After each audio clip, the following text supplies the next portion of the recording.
نحمده ونصلي على رسوله الكريم أما بعد فأعوذ بالله السميع العليم من الشيطان الرجيم من همزه ونفخه ونفثه بسم الله الرحمن الرحيم وإن خفتم شقاق بينهما فابعثوا حكما من أهله وحكما من أهلها إن يريدا إصلاحا يوفق الله بينهما إن اللہ کان علیما خبیرا۔ صدق اللہ العظیم۔ سورۃ النساء آیت نمبر 35۔ اللہ تعالیٰ نے فرمایا کہ اگر تم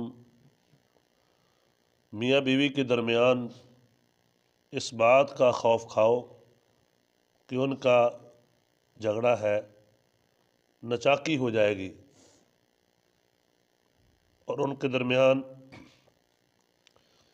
فساد ہے اور گھر کے اندر ہر وقت لڑائی ہے، اس بات کا خوف تمہیں ہو تو پھر ایک حاکم مرد کی طرف سے اور ایک حاکم عورت کی طرف سے مقرر کر لو۔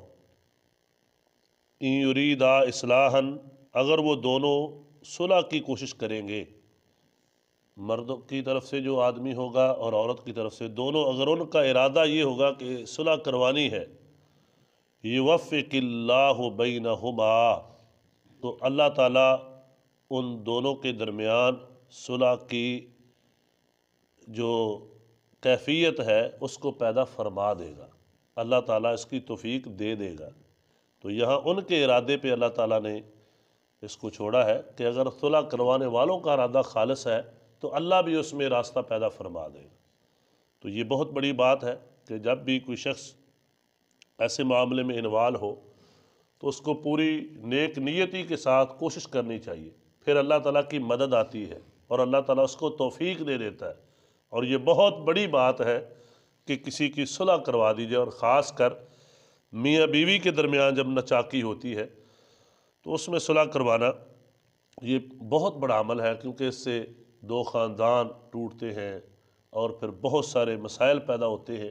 حتیٰ کہ ایک حدیث میں آتا ہے کہ جب شیطان بیٹھتا ہے نا تو وہ کارگزاری پوچھتا ہے اور چھوٹے شیطانوں سے، اور وہ سارے بتاتے ہیں، کوئی کہتا ہے میں نے شرک کروایا، کوئی کہتا ہے میں نے چوری کروائی، کوئی کہتا ہے میں نے آج فلاں کو لڑایا، میں نے فلاں کو لڑایا، اور ایک آتا ہے تو وہ کہتا ہے آج میں میاں بیوی کے درمیان لڑائی کروا کے طلاق دلوا کے آیا ہوں۔ تو وہ اس کو پکڑ لیتا ہے اور گلے سے لگاتا ہے، کہتا ہے تو نے اصل کام کی ہے۔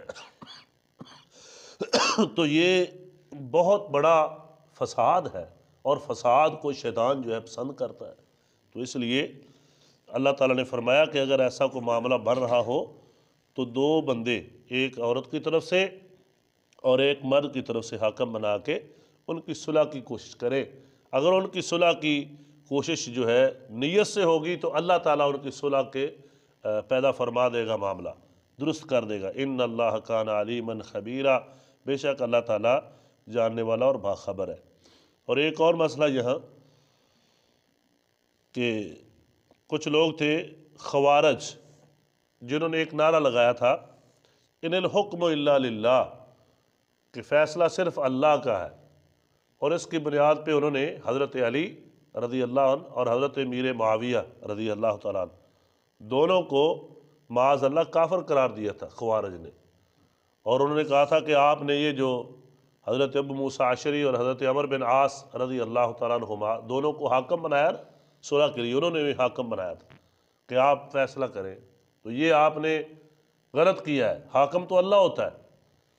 تو پھر حضرت عبداللہ ابن عباس رضی اللہ تعالیٰ عنہ نے ان کو بلایا، اور ان کی بڑی ہزاروں کے اندر تعداد تھی، تو انہوں نے پھر یہ آیت کریمہ پڑھی تھی کہ تم ویسے تو دعویٰ کرتے ہو ہم قرآن کو مانتے ہیں، ہم سے بڑا کوئی ماننے والا نہیں ہے، تو قرآن تو یہ کہتا ہے کہ اگر میاں بیوی کے درمیان جھگڑا ہو جائے تو فَبَعَثُوا حَكَمًا مِّنْ أَهْلِهِ وَحَكَمًا مِّنْ أَهْلِهَا، ایک حاکم مرد کی طرف سے اور ایک فیصلہ کرنے والا عورت کی طرف سے۔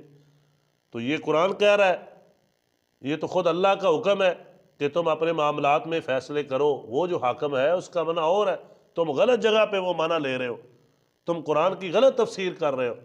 تو پھر وہاں جب انہوں نے یہ آیت پڑھی تو 2000 آدمی نے توبہ طیب ہو کر ان کے موقف کو تسلیم کر لیا۔ تو یہاں یہ بھی چیز بڑی اہم ہوتی ہے کہ بعض دفعہ ایک آیت کو لے کے بندے غلط اس کی تفسیر اور غلط معنی کر کے اپنا عقیدہ غلط بنا لیتے ہیں، لیکن اس کو پھر علماء جو جاننے والے ہوتے ہیں وہ سمجھاتے ہیں، جن کو پورے قرآن پاک پہ عبور ہوتا ہے، وہ سمجھتے ہوتے ہیں کہ بھائی یہ آیت بھی ہے، ان سب کو ملا کے یہ معنی ہے، جو تم معنی نکال رہے ہو وہ نہیں ہے یہاں۔ تو اللہ تعالیٰ نے فرمایا وَاعْبُدُوا اللَّهَ وَلَا تُشْرِكُوا بِهِ شَيْئًا، اللہ تعالیٰ کی ہی عبادت کرو اور اس کے ساتھ کسی کو کچھ بھی شریک نہ ٹھہراؤ۔ تو یہ تو ایمان کی جان ہے، توحید، عبادت کرنا، اور عبادت میں قولی، فعلی، بدنی، مالی تمام عبادات ہیں صرف اللہ تعالیٰ کے لیے ہوں گی عبادات۔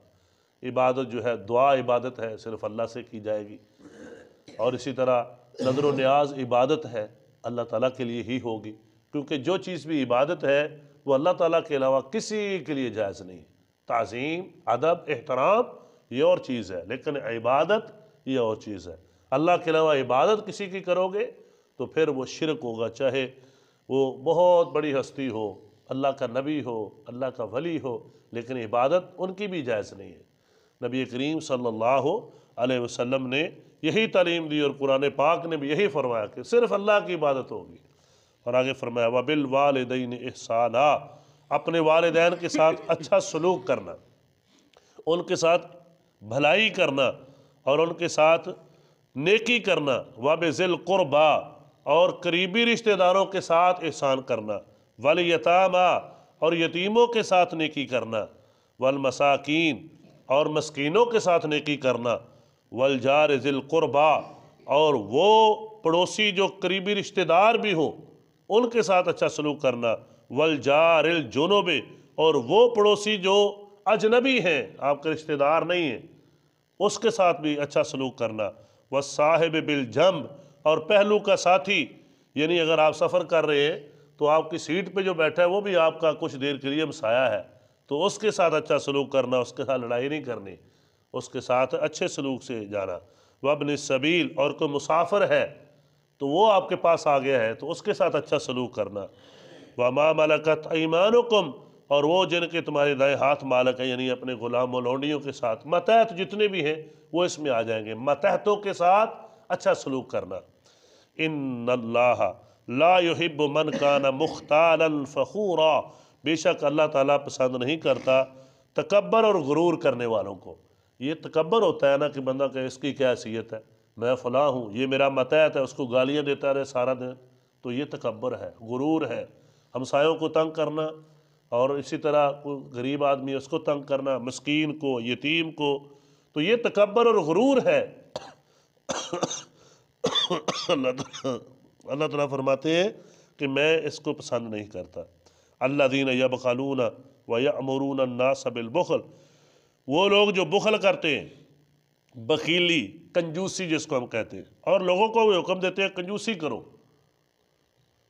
وَيَكْتُمُونَ مَا آتَاهُمُ اللَّهُ مِنْ فَضْلِهِ، اور چھپاتے ہیں اس کو جو اللہ نے ان کو دیا ہوا ہے۔ اللہ اکبر، یہ بڑا اہم مسئلہ ہے۔ اللہ نے مال دیا ہے، کپڑے اچھے نہیں پہنتے، چھپاتے ہیں، پتہ لگے یہ تو ماڑا سا بندہ ہے۔ اللہ نے پیسہ دیا ہے، ہر وقت ٹوٹے سائیکل پہ بھاگ رہے ہیں، فیصل آباد جانا ہے، گاڑی گھر کھڑی ہے، ٹھیک ہے، جان بوجھ کے جناب وہ نیو خان کی آخری سیٹ پہ بیٹھ کے جائیں گے۔ تو ٹھیک ہے، اگر ایک بندہ ہے اس کے پاس تو پیسے ہی نہیں ہے وہ جائے، ایک بندہ اس کے پاس سارا کچھ پڑا ہوا ہے وہ ویسے ہی گل رہا ہے، ٹھیک ہے، لوگ اس کے پیسے سے بینکوں کے اندر فائدہ اٹھا رہے ہیں، اور یہ کپڑے بھی اچھے نہیں پہنتا، یہ کھانا بھی اچھا نہیں کھاتا، گھر کے اندر گوشت آ جائے تو پریشان ہو جاتا ہے کہ یہ کیا ہوا۔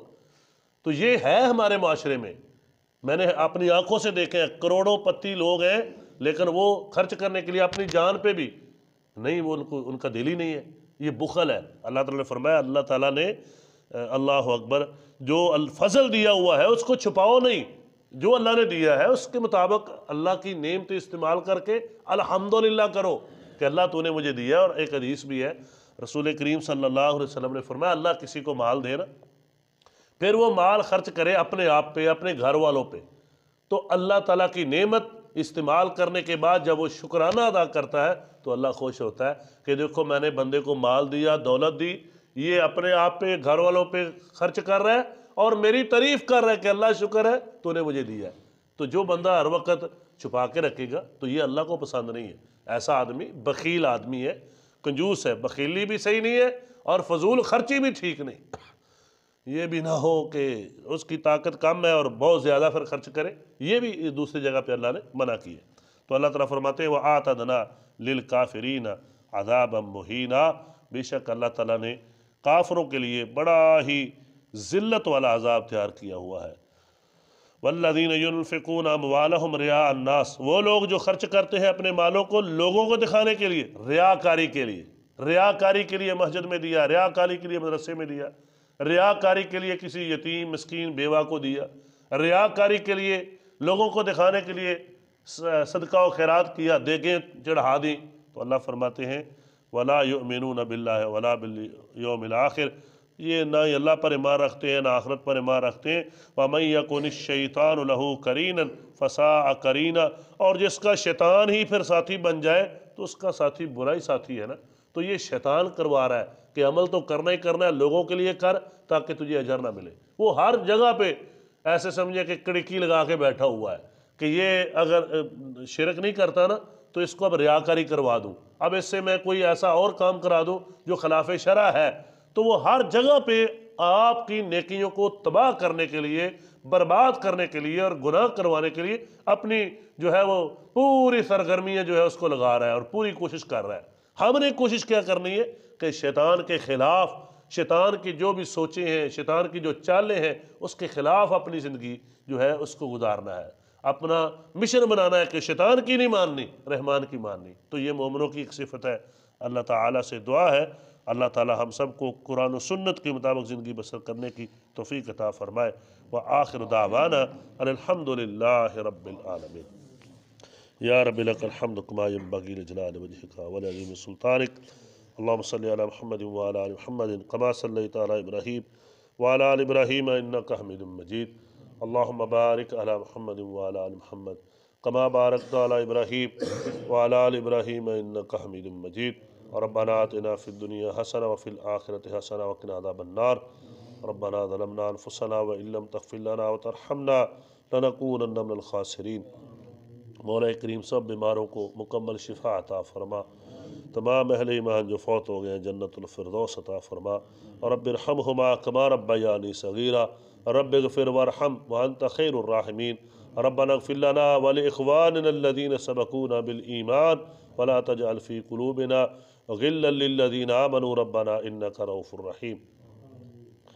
اے مولا کریم جتنے بھی لوگ پریشان حال ہیں سب کی پریشانیوں کو دور فرما۔ اللہ ہمارے ملک کی حفاظت فرما، عالم اسلام کی حفاظت فرما۔ اے اللہ پوری دنیا کو دین کی طرف پھیر دے، سب کو نمازی بنا، دیندار بنا، شیطان کی چالوں سے سب کو محفوظ فرما۔ کتاب و سنت کی صحیح تابعداری نصیب فرما، توحید و سنت کی اللہ صحیح محبت نصیب فرما۔ نبی کریم صلی اللہ علیہ وسلم کی صحیح محبت، ائمہ دین، علماء کرام اور اولیاء کرام، اللہ تمام دیندار لوگ، عام لوگ جتنے بھی دین والے ہیں سب کے ساتھ پیار محبت کا رشتہ قائم فرما۔ وصلی اللہ تعالی علی رسول خیر خلقہ محمد وآلہ واصحابہ اجمعین برحمتک یا ارحم الراحمین۔